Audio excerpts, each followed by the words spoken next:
ഇപ്പോൾ grand finale നടന്നുകൊണ്ടിരിക്കുകയാണല്ലോ big ബോസിന്റെ. അപ്പോൾ ആര് വിന്നറാവണമെന്നാണ് താല്പര്യം? ആര് വിന്നറാവുന്നാണ് വിചാരിക്കുന്നത്? അനുമോൾ അല്ലെങ്കിൽ അനീഷ് വിന്നറാവും.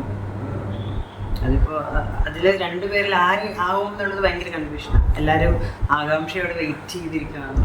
ചേച്ചിക്ക് ഇപ്പോൾ ആരാവണം എന്നാണ് ഇതിൽ? സത്യം പറഞ്ഞാൽ അനുമോള് വിന്നറാവാനൊക്കെ ഡിസേർവിങ് ആണ്. പക്ഷേ അനുമോളുടെ പുറത്ത് PR ചെയ്യുന്ന പരിപാടികൾ ഭയങ്കര ബോറാണ്. പേഴ്സണലി അവർ അനുമോളെ സപ്പോർട്ട് ചെയ്യുന്ന ആൾക്കാരെ വെളുപ്പിക്കുകയോ അനുമോൾക്ക് എതിരെ നിൽക്കുന്ന ആൾക്കാരെ സൈബർ ബുള്ളിങ് ചെയ്യുകയും ചെയ്തുകൊണ്ടിരിക്കുക. അത് ഭയങ്കര മോശമാണ്. ഇപ്പോൾ ഞാൻ പണ്ട് മുതൽ അനുമോളൊരു ഫ്രണ്ടാണ്. അനുമോളെ സപ്പോർട്ട് ചെയ്തുകൊണ്ടിരുന്ന ആളാണ് ഞാൻ. ഇപ്പോൾ വിന്നർ ആവണം എന്ന് ചോദിക്കുമ്പോൾ അനുമോൾ അല്ലെങ്കിൽ നൂറ ആവണം എന്നാണ് ഞാൻ സംസാരിച്ചുകൊണ്ടിരുന്നത്.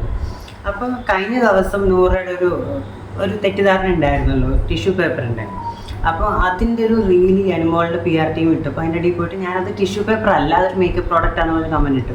അതിൻ്റെ ഇടയിൽ വന്നിട്ട് എൻ്റെ അച്ഛനെ വിളിക്കുന്നു PR ടീം വന്നിട്ട്. അതെനിക്ക് പേഴ്സണലി ഭയങ്കര വിഷമമുള്ള കാര്യമാണ്. അപ്പോൾ അതുപോലത്തെ കാര്യങ്ങളൊക്കെയാണ് ഈ PR കാണിച്ചുകൊണ്ടിരിക്കുന്നത്. അതും അനുമോൾ തമ്മിൽ യാതൊരു ബന്ധമില്ല. അനുമോൾ അതിൻ്റെ അകത്ത് ഇതൊന്നും അറിയുന്നില്ല. പക്ഷേ അനുമോളിൻ്റെ പേരിൽ പുറത്ത് സപ്പോർട്ട് ചെയ്യുന്ന ആൾക്കാർ കാണിക്കുന്നത് ഭയങ്കര തെളിത്തരം. അപ്പോൾ അനുമോൾ തന്നെ വിൻ ചെയ്യും. കാരണം അത്രയും ഭയങ്കര PR ആണ് നടന്നുകൊണ്ടിരിക്കുന്നത്. PR ഇല്ലായിരുന്നെങ്കിൽ കുറച്ചുകൂടി അനുമോൾ ഡിസേർവിങ് ആണെന്ന് പറയാമായിരുന്നു. ഇപ്പോൾ ഈ PRന്റെ കാര്യം എല്ലാവരും തന്നെ അറിഞ്ഞു. അനുമോൾ തന്നെ അത് പറഞ്ഞു, എല്ലാവരും അറിഞ്ഞു. പിന്നെ ആ ഒരു വിൻ ചെയ്താലും അത് എത്രമാത്രം ആ ഒരു ക്വാളിറ്റി ഉണ്ടാവും എന്നുള്ളത് എനിക്കറിയത്തില്ല.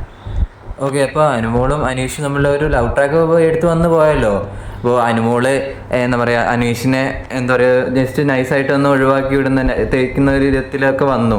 അപ്പോൾ അതൊക്കെ ഒരു അത് ശരിക്കും ഭയങ്കര ജെന്യുവനായിട്ട് അനീഷിന് തോന്നി. അനീഷ് ഇത് പറഞ്ഞതുപോലെയാണ് തോന്നുന്നത്. കാരണം ലവ് ട്രാക്കായിരുന്നെങ്കിൽ അവർക്ക് നേരത്തെ പിടിക്കാമായിരുന്നു. പക്ഷെ ഇതൊരു അവസാന നിമിഷമല്ലേ, 90 days ഒക്കെ സമയത്തല്ലായിരുന്നു. അപ്പോൾ അത് അങ്ങനെ നാച്ചുറലി തോന്നിയത് എക്സ്പ്രസ് ചെയ്ത പോലെയാണ് എനിക്ക് തോന്നിയത്. പിന്നെ അനുമോള് അങ്ങനെ ആള് പറയുമെന്ന് പ്രതീക്ഷിച്ചുമില്ലല്ലോ. ഓക്കെ, ചേച്ചീനെ അന്ന് ഞാനൊരു ദിവസം ഇന്റർവ്യൂ എടുത്തിട്ടുണ്ടായിരുന്നല്ലോ. അപ്പോൾ അന്ന് ചേച്ചി ഒരു പ്രഡിക്ഷൻ, അതായത് ചേച്ചിക്ക് താല്പര്യമുള്ള ഒരു 5 പേരുടെ പേര് പറഞ്ഞിട്ടുണ്ടായിരുന്നു. അപ്പോൾ ആ ഒരു 5 പേര് തന്നെയാണ് അവർ വന്നത്, അല്ലെ ഇപ്പോൾ ഈ വന്നിട്ടുള്ള 5 പേര് ആ ഒരു ടോപ്പ് 5ലേക്ക് എത്താൻ? ബാക്കി എല്ലാവരും നൂറയുടെ എവിക്ഷൻ ഭയങ്കര അൺഫെയർ ആയിട്ട് തോന്നി. ബാക്കി എല്ലാവരും ഞാൻ പറഞ്ഞത് തന്നെ വന്നു തോന്നുന്നല്ലേ? ഏകദേശം വന്നിട്ടുണ്ടായിരുന്നു. അപ്പോൾ ആ ഒരു അപ്പോൾ നമ്മൾ പ്രെഡിക്റ്റ് ചെയ്ത് തന്നെ വന്നു. അപ്പോൾ ആ ഒരു ഫീലിംഗ് എങ്ങനെ ഉണ്ടായിരുന്നു?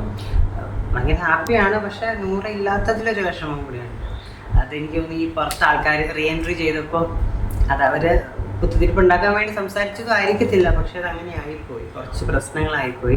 അത് അതിൽ റിയാക്ട് ചെയ്തത് ഭയങ്കര അൺഎക്സ്പെക്റ്റഡ് ആയിപ്പോയി. അതിലങ്ങനെ റിയാക്ട് ചെയ്യാൻ പാടില്ലായിരുന്നു. ആസ് എ ഫ്രണ്ട്, അനുവിൻ്റെ ഒരു ഫ്രണ്ട് എന്ന നിലയിൽ കുറച്ച് മയത്തിൽ അത് ഡീല് ചെയ്യണമായിരുന്നു എന്നെനിക്ക് ഫീൽ ചെയ്തു. പക്ഷെ നൂറ നന്നായിട്ട് തന്നെ ഗെയിം കളിച്ചുകൊണ്ടിരുന്ന ഒരാളാണ്. മേ ബി ആ ഒരു കാര്യങ്ങളൊക്കെ നടന്നപ്പോൾ ഒരു ആഫ്റ്റർ എഫക്റ്റ് ആയിട്ടായിരിക്കും നൂറയും എഫക്റ്റ് ആയത് എന്ന് വിശ്വസിക്കുന്നു. ഓക്കെ, അപ്പോൾ ചേച്ചി ഇപ്പോൾ ഗ്രാൻഡ് ഫിനാലെ കണ്ടുകൊണ്ടിരിക്കുകയായിരുന്നു അല്ലേ? Okay, thank you.